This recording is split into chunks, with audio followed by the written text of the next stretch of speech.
Alliance government వచ్చినప్పటి నుంచి కూడా అన్ని నియోజకవర్గాలు అక్కడ ఉన్నటువంటి సహజ వనరుల దోపిడీ చాలా విచ్చలవిడిగా జరుగుతాం. మా పలాసలో మరి ఘోరం అల్లు ట్యాక్స్ అని మా పలాసలో ఉంది. గతంలో 14 నుంచి 19 వరకు ఉండేది. ఇప్పుడు మళ్ళీ వాళ్ళ గవర్నమెంట్ వచ్చింది కాబట్టి మళ్ళీ అల్లు ట్యాక్స్ ఇప్పుడు కొత్త పుంతలు తొక్కుతా ఉంది. ప్రతి మందు బాటిల్ పైన 10 రూపాయలు అదనంగా ఇవ్వవలసిందే. చూసారా అల్లు ట్యాక్స్? ఇది నా మాట కాదు, ఇది సాక్షాత్తు పవన్ కళ్యాణ్ గారు, జనసేన అధ్యక్షుడు పవన్ కళ్యాణ్ గారు మా పలాస వచ్చి చెప్పినటువంటి మాట. ప్రతి నియోజకవర్గంలో కూడా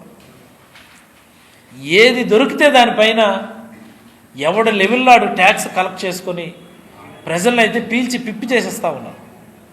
రామాయపట్నం పోర్టులో ప్రతి లోడుకి ఇంత చొప్పున నాకు ఇవ్వాల్సిందే, లోడుకి 1000 రూపాయలు చొప్పున నాకు ఇవ్వాల్సిందే అని చెప్పి అక్కడ కందుకూరు ఎమ్మెల్యే వాడు నాగేశ్వరరావు అట్ట వాడొక డిమాండ్ పెట్టి రోడ్డుకు అడ్డంగా నిలబడిపోయి ఆ లారీల మీద ట్రిప్పర్ల మీద అక్రమంగా కేసులు పెట్టించి నాకు 1000 రూపాయలు లోడుకి ఇస్తారా సస్తారా అని చెప్పి ఆయన పరిధిలో ఆయన ట్యాక్స్ ఆయన కలెక్ట్ చేసుకుంటా ఉన్నాడు. మరి ఘోరమైనటువంటి అంశం మీకు చెప్తాను నేను. నంద్యాల జిల్లాలో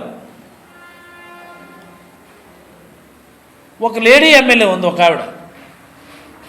ఆవిడ ఎంత ఘోరం అంటే చికెన్ షాపులు ఉంటాయి కదా, చికెన్ కొట్లు ఉన్నాయి కదా, చికెన్ కొట్లో అమ్మేటటువంటి చికెన్ మీద ప్రతి కేజీ చికెన్ పైన 10 రూపాయలు ఆవిడకి ఇవ్వాలట.